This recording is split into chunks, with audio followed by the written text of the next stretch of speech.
हरे राम राम राम हरे हरे कृष्ण कृष्ण कृष्ण हरे हरे.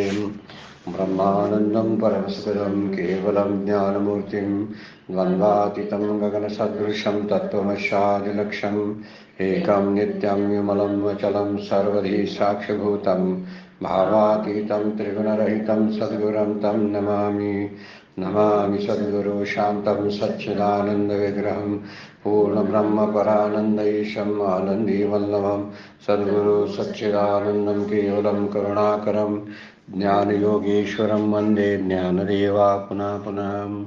अलंकापुरी पुण्यभूमि पवित्र इथे नादतो ज्ञानराजा सुपात्र तया आठविता महापुण्यराशी. नमस्कार माझा सद्गुरु ज्ञानेश्वराशी. सर्व संतांना वंदन, सद्गुरूंना वंदन, ज्ञानेश्वर माऊलींना वंदन. आपणा सर्व श्रोत्यांना वंदन करतो आणि शिवगड अध्यात्म चॅरिटेबल ट्रस्टच्या ज्ञानेश्वरीच्या नित्य उपासनेला प्रारंभ करतो. कालच्या चिंतनामध्ये आपण श्लोकाला सुरुवात केलेली आहे. 29 नंबरचा श्लोक, अध्याय क्रमांक 7. जरा मरण मोक्षाय मामाश्रित यतन्ते ते ब्रह्म तद्विदु कृष्णम अध्यात्मम कर्मच अखिलम. संपूर्ण मला जाणून घ्यायचं असेल तर तुला माझा आश्रय घ्यावा लागेल. आणि जरा आणि मरण हे ज्या प्रत्येक जीवाला पाठीमागे लागलेल्या मोठ्या व्याधी आहेत, महाव्याधी, महादुःख, आपण त्याला वर्णन वरती केलेलं आहे. महादुःख शब्दाचा अर्थ प्रचंड दुःख, जे फक्त आत्मज्ञानानंतरच जातं, अन्य कशाने जाणार नाही. कितीही कृपा जरी झाली तर त्या कृपेनं नाही, तर कृपेपेक्षा आत्मज्ञानानं होतं. म्हणजे त्याला आत्मकृपा ज्याला आपण म्हणतो, ती आत्मकृपा झाली की त्या आत्मज्ञानानंतरच सकल दुःखाची निवृत्ती आणि परमानंदाची प्राप्ती, असं वर्णन वेदांत शास्त्र करतं. या परमानंदाची प्राप्ती होण्याला कारण कोण असेल तर ज्ञान आहे. त्यामुळे जरा मरण ही वर्णन कालच्या चिंतनामध्ये आपण बघितलं की जन्म मृत्यू जरा व्याधी दुःख दोषानुदर्शनम हे चारही दुःखदायक आहेत. काय? जन्म, मृत्यू, जरा आणि व्याधी. ह्या व्याधी कुणालाही संपलेली नाहीत आणि मरण कुणालाही संपत नाही.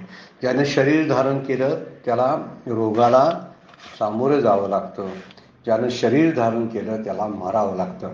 मरायचं नसेल तर आत्मज्ञान पाहिजे. म्हणून जरा मरण यातनं मोक्ष जर प्राप्त करायचं असेल तर त्याने भगवंताचा आश्रित व्हावं, अन्य आश्रयांचा त्याग करावा, समस्त संसाराला अनित्यत्व देऊन त्याच्याकडे मिथ्यात्व दृष्टीनं पाहावं. आणि जेव्हा असं मिथ्यात्व दृष्टी आपण पाहायला चालू करतो त्यावेळी सगळे जे पंचविषय आहेत त्या पंचविषयाकडे मिथ्यात्वानं पाहायचं. भोगावे लागतात शरीर आहे म्हणून, शब्द बोलावा लागतो, शब्द ऐकावा लागतो, स्पर्श कशाला तरी करावा लागतो, रूप पाहावं लागतं, गंध आपोआपच येतो. नाक आहे म्हणल्यावर गंध येणार नाही का? आणि रस चाकावाच लागतो, नाहीतर मी जगणार नाही. म्हणजे सगळे जे आहेत हे सगळे मला गरजेचे आहेत. शब्द स्पर्श रूप रसगंध या विषयाचा तिटकारा करू नये, तर त्याच्याबद्दलची मिथ्यात्व बुद्धी निर्माण करावी. मी कितीही खाल्लं, चांगलं चुंगलं तरीसुद्धा माझं तृप्ती होत नाही, एकदा लक्षात ठेवावं. म्हणजे त्यातून हळूहळू खाण्याबद्दलचं म्हणजे रस विषयाबद्दलचं वैराग्य निर्माण होईल. मला बसायला गादी गुबगुबीत मऊ असं राबतं, मला स्पर्शाला चांगला स्पर्श जाणवावा लागतो हाताला, हे एकदा मिथ्यात्व आहेत वस्तू सगळ्या, हे लक्षात ठेवलं पाहिजे.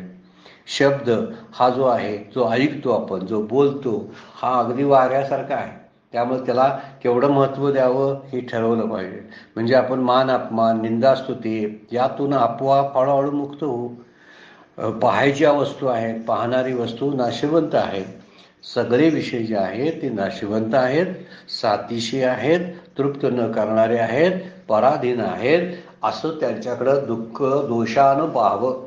हे जर दोष पाहिले आपण विषयातले तर जरा आणि मरण याच्यातून विमोक्ष आहे, जो मोक्ष प्राप्त करून घ्यायचा आहे तो भगवंतच हे खरा वाटायला लागेल.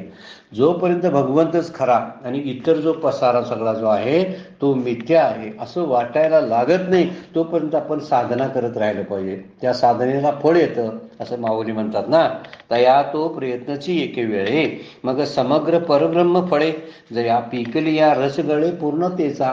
त्याला पूर्णत्व प्राप्त येतं, जीवाला कृतार्थता प्राप्त होते. शरीर जन्माला आलं पण ते शरीरामधूनच त्या शरीराच्याच द्वारे शरीराच्या बाजूनं कृतार्थता प्राप्त करून घ्यायची आहे. म्हणजे काय करायचं आहे तर ज्ञानाची प्राप्ती करून घ्यायची आहे. कोणतं ज्ञान करून घ्यायचं तर आत्मस्वरूपाचं ज्ञान करून घ्यायचं.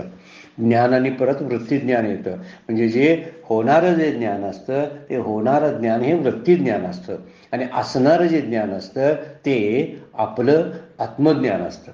असणारं ज्ञान म्हणजे ते आहेच, ते घ्यायला कुठं जायला लागत नाही, त्याला असणारं ज्ञान म्हणतात. दुसरी गोष्ट, एक ज्ञान असणारं आहे म्हणून आपल्याला ज्ञान कळतं. आज काहीतरी माझ्याकडं ती एक शक्ती आहे की जी डोळ्याच्याद्वारे मला पाहण्याचं ज्ञान करून देते. अशी शक्ती आतमध्ये आहे. नुसते डोळे उघडे ठेवून ज्ञान होत नाही, त्यामुळे डोळ्याला ज्ञान होत नाही हे समजून घेतलं पाहिजे. मी म्हणतो डोळ्यानं दिसलं, वर पाहता बरोबर वाक्य आहे, पण डोळे उघडे असताना सुद्धा बरेच वेळा दिसत नाही, त्यावेळी काय समजायचं मग डोळे मिटून सुद्धा दिसतं काय वेळा, त्याला काय समजायचं मग. याचा अर्थ ज्ञान आत आहे आणि त्या ज्ञानाचं जे आविष्कार होणार असतो किंवा ज्याचं प्रकटीकरण होणार असतं ते येण्याचे मार्ग म्हणजे डोळे, कान, नाक ही ज्ञानेंद्रिय आहेत, पंचकर्मेंद्रिय आहेत. हे त्यांची काय आहेत, माध्यमं आहेत. त्याला ती ज्ञान करून देत नाही तर ज्ञानाची माध्यम आहेत. ती ज्ञान करून देणारी गोष्ट वेगळी आहे. आणि असा जर विचार आपण जर करायला लागलो तर लक्षात येईल आपल्याला की जरा मरणाचा जो त्रास आहे किंवा जरा व्याधीचा जो त्रास आहे, आणखीन एक गोष्ट, जन्म, मृत्यू, जरा, व्याधी या सगळ्याचे त्रास जे आहेत हे फक्त आत्मज्ञानानं जाऊ शकतात. अन्य कुठल्याही ज्ञानानं ते जाणार नाही.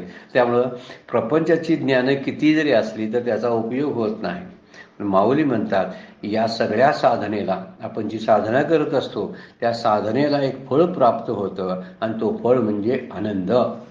कुठल्या झाडाला हे आपली साधनेचं झाड आहे, त्या झाडाला मोक्षरूपी फळ लागतं आणि त्या मोक्षरूपी फळातून रस पाझरतो, तो आनंद असतो. शब्द कसा वापरला आहे, रस येतो, त्या रसातून पिकली या रसगळे म्हणजे आनंद प्रकट होतो. तुकोबांचा अनुभव आहे ना, आनंदाचे डोही आनंद तरंग, आनंदची अंग आनंदच, सगळा आनंदच असतो त्याच्या ठिकाणी. कारण त्याचा रस जो आहे, पिकलेल्या फळातून रस येणार, तो गोडच असणार ना. म्हणून त्याचाच विचार हा ब्रह्मरस असतो, हा आनंद रस असतो, ब्रह्मानंद असतो. म्हणून हा रस जो आहे हा रस प्रकटपणाने दिसायला लागतो. पुढे माऊली काय बोलतात बघा, आजची 177 नंबरची ओवी, ह्या ओव्या लिहून घेण्यासारख्या आहेत बरं काय, अत्यंत सुंदर ओव्या आहेत. कुठून 175 पासून 77 आणि 78 पर्यंतच्या ओव्या ज्या आहेत, 79 पर्यंतच्या ओव्या ज्या आहेत, 179 पर्यंतच्या ओव्या अतिशय चिंतनाला चांगल्या आहेत. आपण शांतपणे त्याच्यावर चिंतन केलं पाहिजे. एरवी ते वेळी कृतकृत्यता जगभरे, तेथ अध्यात्माचे नवलपण पुरे, कर्माचे काम सरे विरमे मन. आता कर्माचं काम संपतं म्हणजे कर्माला जाणून घेतलं, अध्यात्माचं काम संपलं म्हणजे अध्यात्म जाणून घेतलं. श्लोकामध्ये सांगितलेलं आहे, ब्रह्म तद्विदो कृष्णम अध्यात्म कर्म चाकेलम. कर्म, अध्यात्म आणि ब्रह्म हे तो जाणतो. म्हणजे आत्म्याला जसं जाणतो तसं ब्रह्मालाही जाणतो, जगाला जाणतो आणि जगाला कारण असलेल्या कर्माला पण जाणतो. माझ्या जन्माला कारण कर्म आहे, त्या कर्माला जाणून घ्यायला पाहिजे. म्हणजे माझ्या शरीरामध्ये असणारा जो आत्मा आहे त्याला अध्यात्म शब्द वापरायचा. अध्यात्म कशाला म्हणायचं, माझ्या शरीरामध्ये असणाऱ्या आत्म्याकडं लक्ष देणं आणि त्याच्या प्राप्तीसाठी त्याची जाणीव होण्यापर्यंत साधना करत राहणं, याला अध्यात्म म्हणायचं. अगोदर ब्रह्म पण नंतर जाणून घ्यायला लागतं. ब्रह्म जाणून घेणं म्हणजे एकदा आत्मा जाणून घेतला की तोच आत्मा सगळीकडे व्यापक रूपानं विश्वामध्ये आहे आणि ते ब्रह्म आहे. म्हणजे सर्वम खलविदम ब्रह्म अशी जी श्रुती बोलते त्याचा अर्थ अशा पद्धतीने घ्यायला लागतो. ते वेळी म्हणजे कोणत्या वेळी माऊली बोलतात ते वेळी. 176 नंबरची उभी पाहायला पाहिजे. जया पिकली या रसगळे पूर्णतेचा ते वेळी कृतकृत्यता. कधी कृतकृत्यता येते? जग सगळं कृतकृत्यतेनं भरून जातं. जग हे आनंदाचं होतं. अवघे त्रैलोके आनंदाचे आता चरणी जगन्नाथा चित्त केले. ज्यावेळी चित्त हे भगवत रूप होत असतं, अंतःकरण भगवंताशी एकरूप होतं, त्यावेळी तिन्ही लोक हे आनंदाने भरून राहिलेत असा अनुभव आहे असं नाथ महाराज म्हणतात. अवघेची त्रैलोके आनंदाची आता. आता म्हणजे कधी? माझ्या साधनेनंतर फळ प्राप्त झालं आणि जगामध्ये जगाबद्दलचं सगळी कृतकृत्यता वाटायला लागली. जे तिरस्कार होता, ईर्ष्या होते, जगाबद्दलची आसक्ती होती, ती आसक्ती सगळी निघून गेली आता माझी. त्यामुळे मी कृतकृत्य झालो. कृतकृत्य म्हणजे जे करायचं होतं ते माझं करून संपलेलं आहे आणि त्यामुळं पुढे काय करायचं आहे असं काही शिल्लक राहिलेलं नाही आहे. त्याला कृत्यता असा शब्द वापरतात वेदांत शास्त्र.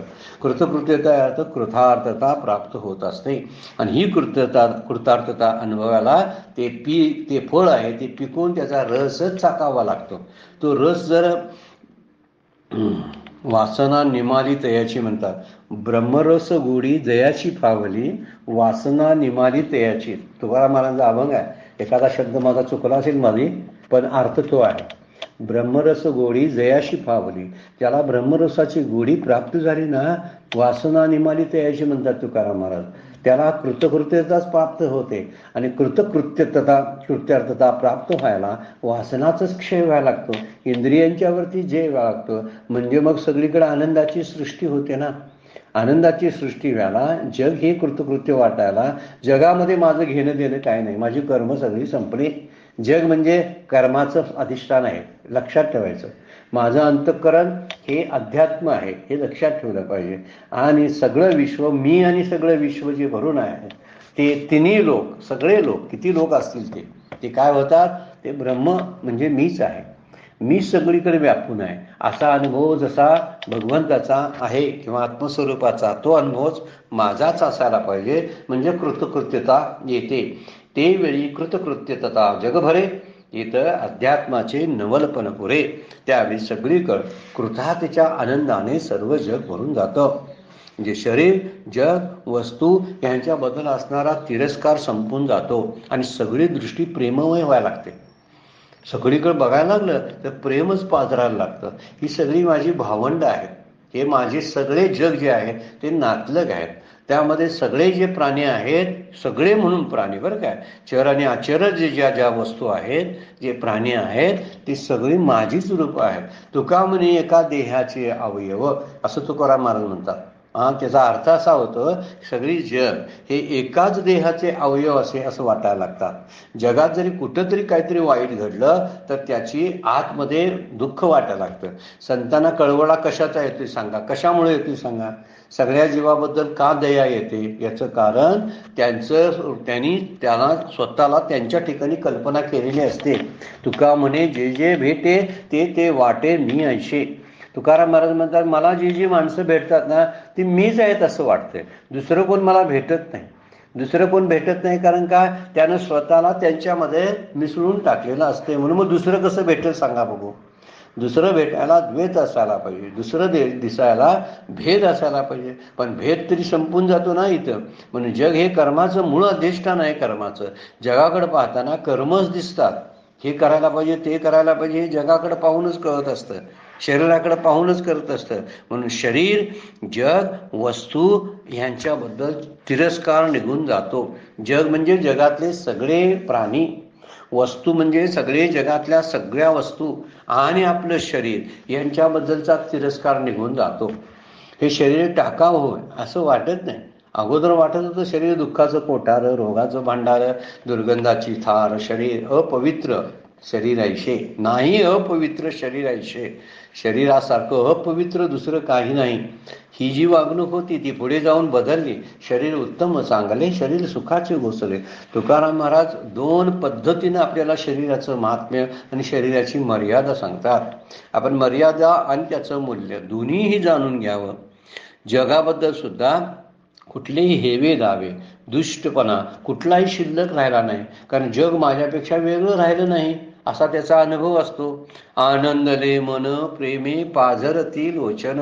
तुकाराम महाराजांचे अनुभव कसे आहेत बघा. गोविंद गोविंद मना लागली या छंद, मग गोविंद ती काया भेद नाही देवातया. आनंदले मन प्रेमे पाझरती लोचन. आणि तुका म्हणे आळी नुरी जीवेची वेगळी. आळी जशी त्या याच्याशी भुंगा बनूनच बाहेर पडते, एकरूप होते त्याच्या चिंतनामुळं, तसं गोविंद गोविंद मना लागली या छंद. आनंदले मन प्रेमे पाझरती लोचन. त्यामुळं आत्मज्ञानाबद्दलची जी जिज्ञासा होती ती कुतूहल संपून जातं. हे तर म्हणतात ना, मग ते तर अध्यात्माचे नवलपण पुरे. त्या आत्मज्ञानाबद्दल असणारी जी कुतूहलता होती, जिज्ञासा होती, ती जिज्ञासा संपून जाते. त्यामुळं कर्मातीत अवस्था प्राप्त होते. काय कर्म करायचं असा प्रश्न पडतो. कर्माची आवश्यकताच राहत नाही. म्हणजे आवश्यकता राहत नाही म्हणजे तो काय खात नाही, पित नाही, पाहत नाही, ऐकत नाही अशा अर्थानं नव्हे. जी कर्म उद्देशानं होत होती ती कर्म त्याचा उद्देश संपून जातो. आणि उद्देश संपून झाल्यामुळं ती माणसं फक्त प्रारब्ध आहे म्हणून शरीरामध्ये राहत असतात. बाकी राहण्याबद्दलची, जगण्याबद्दलची जी अभिलाषा आणि स्पृहा ती दोन्ही संपून गेलेली असते. त्यांना सुखही नको होतं. बऱ्याच जणांना दुःख नको असतं, पण ज्याला सुखही नको वाटतं ना त्याला आत्मज्ञान प्राप्त झालेलं असतं. कायम लक्षात ठेवायचं, सुखाबद्दल सुद्धा त्याची उदासीनता असते. दुःखाबद्दल तरी असतेच, त्याचा तिटकारा येतोच, पण सुखाबद्दल असणारी इच्छा, सुख प्राप्त करण्याची भावना ही सुद्धा संपून जाते. म्हणजे कर्मातीत अवस्था प्राप्त होते. माऊलींची एक सुंदर ओवी आहे. फळलिया केळी उन्मळे तैसे आत्मज्ञाने प्रबळे, जयाची क्रिया ढाळे ढाळे गळती आहे. केव्हा बघा वर्णन कसं केलंय, एक दृष्टांत दिलाय केळीचा. केळी एकदा त्याने प्रसवली आणि एकदा केळीचा घडा लागला तर ती केळी खराब होते आणि पडते. तिचं कामच संपून जातं. कशामुळं? केळीनं जन्म दिला ना, केळी लागली त्याला. केळी लागली की आंब्या झाडासारखं नाही, वर्षोनवर्ष आंबे लागतात. तर ते केळीचं झाड संपूनच जातं. दुसऱ्या केळीचं झाडाला मग परत केळी लागतील, त्याला लागत नाही. तसं वर्णन कसं केलंय बघा. फळलिया केळी उन्मळे. उन्मळे म्हणजे उन्मळून पडते. फळ आलं की उन्मळून पडते. तैशी आत्मलाभे प्रबळे.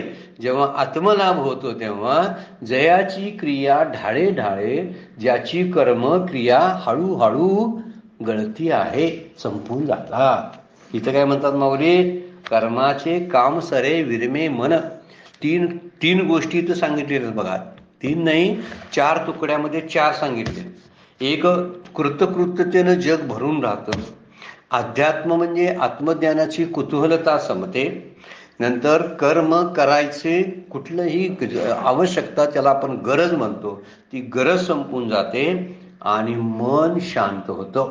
4 मध्ये एकाच ओवीमध्ये माऊलींनी वापरलेले आहेत. हे कशाचा परिणाम आहे माहिती आहे काय? भगवंताच्या आश्रयाला गेल्यानंतर आणि आश्रयाला जाऊन जरा मरण जे आहे त्या जन्म मरणाच्या बंधनातून मुक्त होण्याचा प्रयत्न करत असताना त्याला ब्रह्म काय आहे, अध्यात्म काय आहे आणि कर्म काय आहे हे समजायला लागल्यावर अशी स्थिती होते. जोपर्यंत समजत नाही ना, म्हणजे मी आणि समोर असणार दोन्ही एकच आहोत, याला म्हणायचं ब्रह्मज्ञान. मी सगळीकडे भरू नये असं माझ्या बाबतीचं मला ज्ञान झालं. मी नेमका कोण आहे मला कळायला लागलं. याला आत्मज्ञान म्हणतात. आत्मज्ञानाचं रूपांतर ब्रह्मज्ञानामध्ये व्हावं लागतं. ब्रह्मज्ञान झाल्याशिवाय जगाबद्दलची काकुळता, तळमळ किंवा जगाबद्दलची करुणा, दया उत्पन्नच होत नाही. सर्व संत ही दे दया बुडते हे जना, न देखवी डोळा येतो कळवळा म्हणून या. सगळ्या जगाचा कळवळा ज्यावेळी यायला लागेल त्यावेळी ब्रह्मज्ञान आतमध्ये प्रविष्ट झालं असं समजायचं. प्रविष्ट झालं शब्दाचा अर्थ बोलण्यापुरता आहे, ते कुठून येत नाही, ते असतंच मुळात, ते झालेलं असतं. मी आणि जगातल्या सगळ्या गोष्टी एकच आहेत असं वाटायला लागतं. त्यावेळी अध्यात्माचं नवलपण संपून जातं आणि कर्माचं काम सुद्धा उरत नाही. जया आत्मज्ञानाच्या ठाई, माऊलींच्या आणखीन एक 15व्या अध्यायामध्ये उभे आहे बघा. जया आत्मज्ञानाच्या ठाई कर्म आपुलिया जीविता पाही, होऊन या उतराई लया जाय. असं जे निष्काम कर्म असतं ते मुक्ती देतं, ज्ञान देतं आणि निघून जातं. म्हणजे बघा कशाद्वारे मुक्ती देतं? निष्काम कर्म चित्तशुद्धीद्वारे, चित्त शांत झाल्यानंतर ज्ञान देतं आणि निघून जातं. एक आपल्याला मुद्दा आहे, कर्मानं मोक्ष नाही, पण कर्मानं चित्तशुद्धीद्वारा मोक्ष आहे. असं जरासं उलटा सुद्धा असा विचार लक्षात ठेवला पाहिजे आपण. मला जे ज्ञान होतं ते कर्मानं होत नाही, पण कर्म केल्याशिवायही होत नाही असा न्याय आहे. बुद्धीनं कळत नाही, पण बुद्धीशिवाय कळत नाही. बुद्धीला कळत नाही, पण बुद्धीशिवाय कळत नाही. ही गोष्ट लक्षात ठेवायला पाहिजे आपण. तसं कर्मानं ज्ञान होत नाही, पण कर्म तरी करायला पाहिजेच ना. कर्म करून, निष्काम कर्म करून चित्तशुद्धी, चित्तशांत, चित्तशुद्ध झाल्यानंतर आत्मज्ञान प्राप्त होतं. म्हणून इथं वर्णन करता, जय आत्मज्ञानाच्या ठाई कर्म आपलिया जीविता पाही, होऊन या उतराई लया जाय. उतराई होतं. मी तू जे माझ्यासाठी कर्म केली, साधना केलीस ना, ती साधना एकदा फळाला येते. मगाशी अगोदरच्या ओळीमध्ये आपण बघितलेलंच आहे. आणि ती साधना फळ देते आणि साधनेशी सहित सगळं निघून जातं. परत साधना राहत नाही, म्हणजे कर्म राहत नाहीत. कर्म सुद्धा लयाला जातं. त्यामुळं ज्ञानामध्ये कर्माची समाप्ती होते. मग सगळं करायचं कशासाठी? ही सगळी समाप्ती व्हायला, संपवायसाठी सगळं करायचं असतं. आणि संसार कशाला करायचा? संपवायसाठी नव्हे, परत वाढवायसाठी संसार करावा लागतो. कारण संसार संपतच नाही. संपत नाही त्याच्याच नादाला आपण लागतो. आणि म्हणून आपण संपतो आणि संसार तसाच राहतो. आणि जे संपणार आहे त्याचा नाद केला तर ते संपून जातं आणि आपण शिल्लक राहतो. आपण शिल्लक राहायला पाहिजे, त्याला जीवनमुक्ती म्हणतात. आणि संसार संपत नाही आणि आपण संपतो, याला मृत्यू म्हणतात. मी मरतो आणि संसार तसाच असतो. मग जिवंतपणे संसाराला मारून टाकावं ना. आणि संसाराला मारून टाकावं याचा अर्थ संसाराची आसक्ती काढून टाकावी ना. संसाराची आसक्ती गेली की संसार मरून पडला, कर्म सगळी संपून गेली, अध्यात्माचं नवलपण संपून जातं. त्यामुळे संसारालाच मारता येतं. संसार मारला तरच आपण जिवंत राहतो. संसार मारला तरच आपण जिवंत राहतो. त्या जिवंत राहण्याला जीवनमुक्ती म्हणतात. सत्पुरुष माझे सद्गुरू ही जीवनमुक्ती अनुभवत आहेत. त्यांनी संसाराला मारून टाकलेला आहे. कारण संसारातले सगळ्या गोष्टी ज्या आहेत त्या मला पुन्हा पुन्हा जन्माला घालायसाठी उपयोगी पडतात. म्हणून संसार जोपर्यंत आहे तोपर्यंत जन्म आहे. आणि ज्यावेळी संसार संपेल त्यावेळी आपण जिवंत राहू, नाहीतर राहणार नाही. जिवंत राहणे शब्दाचा अर्थ मरून या. मरण काय तुकोबांचा अभंग आहे, फार सुंदर आहे. केले मज अमर. मरून गेलं, मरण त्याचं मरून गेलं आणि केले मज अमर म्हणतात ते. मरण म्हणजे काय झालं? आतल्या सूक्ष्म देहाचा मृत्यू झाला. आणि सूक्ष्म देहाचा मृत्यू झाल्यामुळं मी मरत नाही हे मला कळलं. माझं शरीर मरतं, मी मरत नाही हे मला कळलं, म्हणून मी अमर झालो, असं तुकाराम महाराज म्हणतात. इथं अध्यात्माचे नवलपण सुरे आणि पुरे आणि कर्मसरे विरमे मन शब्द वापरलेले आहेत 2 म्हणून इथं काय होतं? आत्मज्ञानानं त्या कष्टाला त्या फळ येतं. कष्टाला फळ म्हणजे आत्मज्ञान आहे. तुकाराम महाराजांचा अभंग आहे, याजसाठी केला होता अट्टाहास, शेवटचा दिवस गोड व्हावा. मी आत्तापर्यंतची साधना जी केली ती आत्मज्ञान ह्या गोड फळासाठी केली आहे. त्याच अट्टहास केला तो शेवटचा दिवस गोड. गोड कसा कुठला दिवस असतो माहिती आहे का? आत्मज्ञानच गोड आहे, दुसरं काही गोड नाही. सगळा संसार कडवट आहे. विषाचा परिपाडू, गोड परमार्थ लागे कडू. कडू विषय तो गोडू. कडू असलेला परमार्थ प्रपंच हा गोड करायला एकमेव कोणती साधना आहे? आत्मज्ञानाच्या प्राप्तीसाठी केलेली साधना जी आहे, जे प्रयत्न आहे जरा मरणमध्ये सुटण्यासाठी जे प्रयत्न केले जातात तेच खरे प्रयत्न आपल्याला आत्मज्ञान देऊन आपली सगळ्या साधना नष्ट होऊन जातात. कर्म सुद्धा संपून जातं.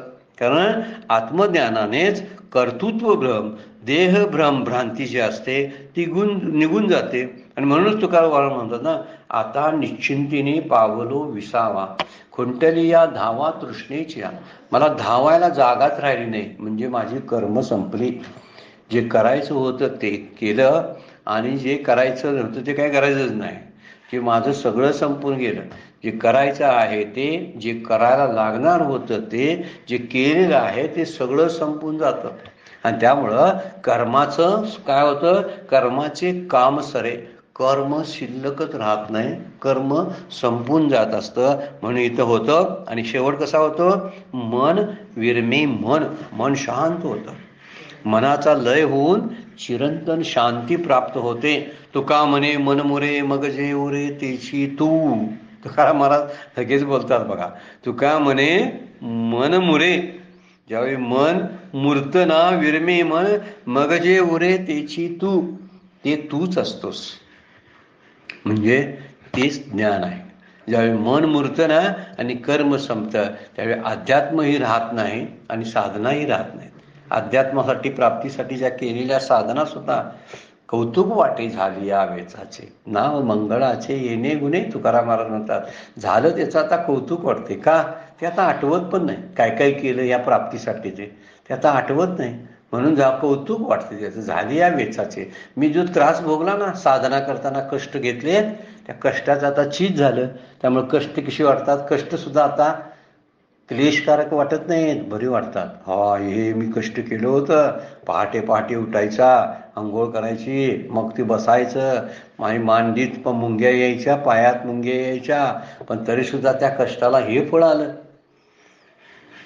तसं टीव्हीसाठी मांडी मारून बसलेल्याला फळ येत नाही. बसल्यावर टीव्ही, मी 3-3 तास मांडी घालून पद्मासनात जरी टीव्ही बघितला तरी सुद्धा फळ येत नाही.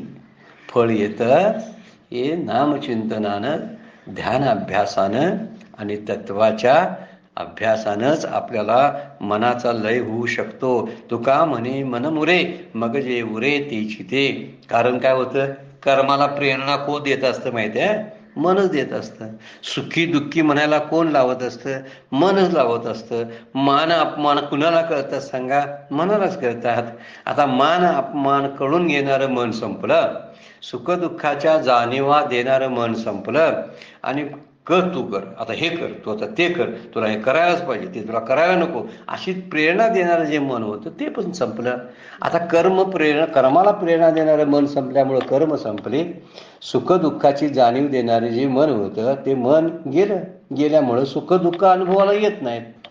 मानापमानाचा एक अनुभव जो यायचा, मानापमानाचं जर समजून घेणारं हा मान आहे, हा अपमान आहे, असं द्वंद्व समजणारं मन तेच निघून गेलं. मग मानापमान कसे शिल्लक राहतील? ज्यांच्यामुळं मान आणि अपमान कळत होता ते मनच संपून गेलं. ज्याच्यामुळं सुख दुःख अनुभवाला येत होती ते मन संपून गेलं. मन विरमे मन म्हटलेलं आहे. इथं मन विराम झाला ही कृतकृत्यता जग भरे. सगळं जग कृतार्थाने भरलेलं असतं. ते धावत असतं मन, ते म्हणते आता गप्प बस, कशाला उगीच धावा लागला, शांत बसून सोडा सगळ्या ठाईचं बैसुनी करा एक चित्त, आवडे अनंत आळवावा, रामकृष्ण हरी विठ्ठल केशवा, मंत्र हा जपावा सर्व काळ, याविन का अनेक असता साधन, वाहत असे अन विठोबाची. तुका म्हणे आहे सोपे सर्वावनी, शहाणा तो धनी घेतो येते. तुकाराम महाराज कसं बोलतात बघा, ठाईचं बैसुनी करा एक चित्त. उगीच वर वर वर वर वर करत बसू नका. कोंबड्या दिवसभर उकरत असतात, उकरतात का? पोट केवढं आहे तिचं, फाडून बघितली की कोंबडी लक्षात येतं, अगदी एवढं तुकडा असतोय तेवढंच पोट असते. ते पोट भरायला कोंबडी शांत दिवसभर बसत नाही, उकरते उकरते उकरते, उकरत उकरत उकरत पुढे जाते, शेवटी काहीच नसतं, पोटाला लागते की एवढं विती एवढे पोट, काय ते याचा बोभाट, एवढा बोभाट कशाला करायचा कोंबड्यांसारखा? कुत्रं दिवसभर चालते, कुठं पोचते सांगा? मला जायला पाहिजे, मला गेलं पाहिजे, मला गेलं पाहिजे, पण जायचं कुठं आहे? पोचायचं जिथं आहे ते तूच आहेस. तुला विश्रांतीचं ठिकाण तूच आहेस. हे बघा कळायला पाहिजे, ते कळायला पाहिजे. कळायचं ठिकाण तूच आहेस, तुलाच तू कळायला पाहिजेस. तुझ्या ठिकाणीच तू पोचायला पाहिजेस. जायचं कुठं? तुझ्या ठिकाणीच तुला जायचं आहे. सगळा असा अभ्यास आपण जर करायला लागलो तर जग कृतकृत्यता जग भरे, अध्यात्माचे नवलपण पुरे, कर्माचे काम सरे, आणि मन सुद्धा आता कोठे धावे म्हण. तुझे चरण देखील या भाग गेला शीन गेला, अवघा झाला आनंद. शांत बसल्यानंतर तो आनंद प्राप्त होतो आणि धावणारे मन हे आत्मस्वरूपाच्या गाभाऱ्यामध्ये शांत झोपतं. आणि हे फार फार गरजेची गोष्ट आहे. मन जेव्हा शांत होतं ना, हे जागेपणी शांत व्हायला पाहिजे. जागेपणी मन झोपायला पाहिजे. आपलं झोपेत मन झोपलेलंच असतं. जर झोपलं नसतं ना, तर मन झोपलं नसतं ना, तर सुषुप्ती अवस्था प्राप्त होत नाही. मन शांत असतं म्हणूनच झोपेत ब्रह्मानंद मिळत असतो. झोपेतला आनंद निगेटिव्ह असला तरी सुद्धा तो ब्रह्मानंदच आहे. कारण सगळे विषय, एकही विषयाचं सेवन नसतं. विषयाखेरीज प्राप्त होणारा एकमेव आनंद तो झोपेतला असतो. कुठलाच विषय लागत नाही गाढ झोपेला. मला उशी आहे का, मला गादी चांगली आहे का, माझा AC चालू आहे काय बंद आहे, गाढ झोपेत काहीही कळत नाही. म्हणजे AC लागत नाही, फॅन लागत नाही, गुबगुबीत गादी लागत नाही, तरी मला आनंद मिळतो. आणि तो आनंद जेवणापेक्षा, काहीतरी पाहण्यापेक्षा, काहीतरी ऐकण्यापेक्षा फार मोठा असतो. ऐकून कधी आनंद झालाय, पाहून कधी आनंद झालाय, तो झोपून होतोय ना. कायम झोपू ह्या अशा अर्थानं नव्हे बरं काय. तर झोपेतल्या आनंदाचं प्रमाण म्हणून द्यायचं. तो आनंद जो आहे तो आनंद विषयरहित आनंद प्राप्त होतो. आता कोठे धावे म्हण. म्हणून साधना ही शांतपणे बसूनच करायला पाहिजे. किती धावलं धावलं धावलं तर ते धावणं हे माझ्या अस्वस्थतेलाच कारण होतं, अशांतीलाच कारण होतं. म्हणून इथं म्हणलेलं आहे मन विरमे, मन शांत व्हायला पाहिजे. नाही मन शांत झालं तर त्या प्रख्यात्रींच्या काही मोत्याची शेपटी नावाची कथा जी आहे ना, त्या कथेचा एक भावार्थ असा आहे. त्या मोती नावाच्या कुत्र्याच्या शेपटीला खाज उठलेली असते आणि ती खाजवायचा प्रयत्न करत असतं. ते शेपटीची पाठीमागं वळतं आणि ते शेपूट चावण्याचा प्रयत्न करत असतं. जरा पुढे जातं, परत पाठीमागं वळतं, शेपूट चावण्याचा प्रयत्न करत असतं. अनेक वेळा प्रयत्न करतं पण ती शेपूट काही तोंडात येत नाही. त्याची ते कुत्रं कंटाळतं आणि कंटाळून मग अगदी मुटकुळी मारतं आणि गप्प बसतं एका ठिकाणी.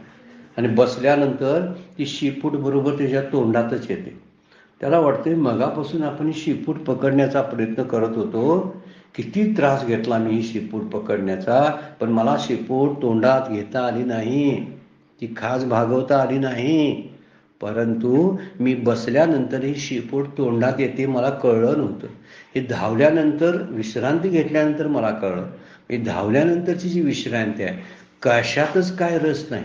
पुढे इतका पळालो, मुलांसाठी धावलो, नातवंडांसाठी धावलो, सगळ्या गोष्टी प्रॉपर्टी कमवण्यासाठी घाम्याघूम झालो. आणि पुढे जेव्हा ज्या ठिकाणी होतो मी त्याच ठिकाणी होतो. मी तिथून कुठं गेलोच नाही. मी जिथं होतो तिथंच आहे. ज्या शरीरात होतो त्या शरीरातच मी आहे. त्या शरीराला सोडून मी कुठं जाऊ शकत नाही. मग धावलो त्याला अर्थ काय धावण्याला हे सांगा बघू. कुत्र्यानं इतकं धावलं पण शेपूट तोंडात आली नाही. शांत बसल्यावर शेपूट तोंडात आली. शांत बसण्यामध्ये कैसेने दैवत प्रसन्न त्वरित उगार आहे निवांत शिंशी वाया. माऊली हरिपाठामध्ये बोलतात, कैसेने दैवत प्रसन्न त्वरित. ते आत्मज्ञान कसं होईल रे बाबा, असं महाराजांना प्रश्न विचारला माऊलींना. आणि माऊली बोलतात, उगार आहे निवांत शिंशी वाया. दोन गोष्टी कर, तू उगा राहा, निवांत राहा, आणि वाया शिन घेऊ नकोस, उपद्व्याप करू नकोस, उचापती करू नकोस, शांत राहा. कारण नसताना कुणाला तरी द्वेष करत बसू नकोस. काय काम नाही म्हणून लोकांच्या बद्दलचं वाईट चिंतन करू नकोस. जाता येता काय करायचं म्हणून कुणाला तरी लात मारून जाऊ नकोस. काय करायचं बसून म्हणून नको ते उद्योग, ज्याला उच्चापती म्हणतात. आणि ह्या उच्चापती जेव्हा संपून जातील ना, त्यावेळी शांतीचा आणि विश्रांतीचा अनुभव येत असतो. म्हणून इथे संकल्प संपून जातात मनाचे. आणि जेव्हा मनाचे संकल्प संपून जातात ना, तेव्हाच आपल्याला हे तत्व सगळ्या जगभर भरलेलं तत्व आहे अशी जाणीव होते. अध्यात्माचं नवलपण सरून जातं. जग कृत्यकृत्यतेनं भरून गेलेलं आहे असं वाटायला लागतं. आणि कर्मसुद्धा करायची कुठली गरज आहे, काहीच गरज वाटत नाही. आणि म्हणून तो शांत होतो. संकल्प संपल्यामुळं त्याला काही कामच नसतं मनाला. मन जे संकल्प करत होतं ते कामच नाही, त्यामुळे विराम पावतं. माऊलींची उभी आहे, संकल्पाची सांज जे लोपे ती अखंडची आहे स्वरूपे. शंका जात खेव लोपे सापपण माळेचे. जेव्हा माळेमध्ये म्हणजे ती जी दोरी होती त्यात जोपर्यंत सापपण होतं तोपर्यंत संकल्प चालू होते, किंवा संकल्प संपल्यानंतर संकल्पाची सांज जे लोपे, संकल्पाचा अंधार संपून गेला आणि प्रकाश झाला ना, ते अखंडची आहे स्वरूपे. ते अखंड आहे असं मला कळायला लागलं. शंका जी होती सापपण माळेची ते निघून गेली. म्हणजे सापामध्ये, त्या दोरीमध्ये साप आहे अशी शंका होती, पण संकल्पाची सांज म्हणजे अंधार निघून गेला. आणि मला कळायला लागलं, कधी कळतं, मनाचे संकल्प थांबले की मन शांत होतं, आणि मन शांत झालं की अध्यात्माचं नवलपण संपून जातं. अध्यात्म अध्यात्म अध्यात्म, आत्मा काय आहे, आत्मा काय आहे, ब्रह्म काय आहे, या सगळ्या जिज्ञासा आणि कुतूहलता सगळी संपून जाते आणि मन भगवंताशी एकरूप होतं. ज्ञानेश्वर माऊली अनुभव सांगतात, मन हे राम झाले, मन हे राम झाले, प्रवृत्ती ग्रासूनी कैसे निवृत्तीशी आले. माझं मन काय झालं, जग होतं अगोदर, ते आता राम झालं. जो जगाचा विचार करणारं मन आता रामरूप झालेलं आहे. मन हे राम झाले, मन हे राम झाले, प्रवृत्ती ग्रासूनी म्हणजे जगाचा ग्रास घेतला, आणि जगाचा ग्रास म्हणजे त्याला मिथ्यात्व दिल्यानंतर निवृत्तीशी आले, आणि ते निवृत्त झालं म्हणजे विराम पावलं, शांत झालं. अशी शांतता आपल्याला नामामध्ये सुद्धा अनुभवता येते बरं काय. एक तासभर आपण जर शांतपणे मांडी घालून नाम घ्यायला लागलो आणि प्रपंचाच्या सगळ्या विवंचना थोड्या काळ दूर ठेवल्या तर आपल्याला नामामुळं मन शांत होतं. नाम घेता मन निवे, वाचे अमृतची स्त्रवे, होता ती बरवे ऐशी शकून लाभाचे. असा कुठला लाभ मिळतो, आत्मलाभ प्राप्त होतो नामानं. नाम शांतपणे घेतलं पाहिजे. नामाच्या साठी नाम जर घेतलं तर निश्चित ते नाम काम करूनच जातं, ते रामाची भेट घडवूनच देतं. रामाची भेट घडवून आणण्याचं काम नाम करत असतं. जर विचार जर करायला लागलो आपण आणि शांतपणे विचारपूर्वक जर नाम घेतलं, म्हणून तुकाराम महाराज म्हणतात, देवा तुम्ही माझ्यावर अशी कृपा केली त्यामुळं माझं मन शांत झालं. तुम्ही दिला धीर तेने मन झाले स्थिर.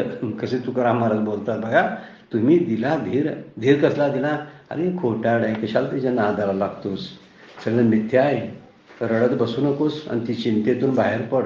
कशाची चिंता करतोस, काय येताना घेऊन आला होतास, जाताना काय घेऊन जाणार आहेस, मग कशाची उरलेल्याची चिंता करतोस. जे मधलं दिसतं प्रथित मात्र सत्तावान ज्याला नाव दिलं ना संताने, तसाच अभ्यास कर म्हणजे तुझं मन शांत होईल. तुम्ही दिला धीर तेने मन झाले स्थिर. तुम्ही धीर दिला मला आणि म्हणून माझं मन शांत झालं. येणे सोशे मन झाले हवं भरी. काय बोलावा विठ्ठल पाहावा विठ्ठल जो अभंग आहे ना, त्यातला एक तुकडा असा आहे बघा. येणे सोशे मन म्हणजे नामामुळं झाले हवं भरी. आता ते कसं हावभरी झालं, परत माघारी येत नाही. जे मन तुला प्राप्तीसाठी आता तुझ्यापर्यंत पोहोचलं ते आता पाठीमागे येत नाही. ही मनाची शांती अनुभवायची असेल ना, मन शांत करायचं असेल ना, नामासारखा दुसरा प्रभावी उपायच नाही. सगळ्या संतांनी अगदी घोष करून सांगितलेला. उभविता वेद घोष काय, उभविती या शब्द काय वापरलाय, देवाच्या द्वारी उभा क्षण बरे तेने मुक्तिचारी साधे. हरी मुखे म्हणा पुण्याची गणना कोण करे. आसोनी संसारी जिव्हे वेग करी वेदशास्त्र उभारी बाह्या सदा. हा शब्द आपल्यासाठी आहे.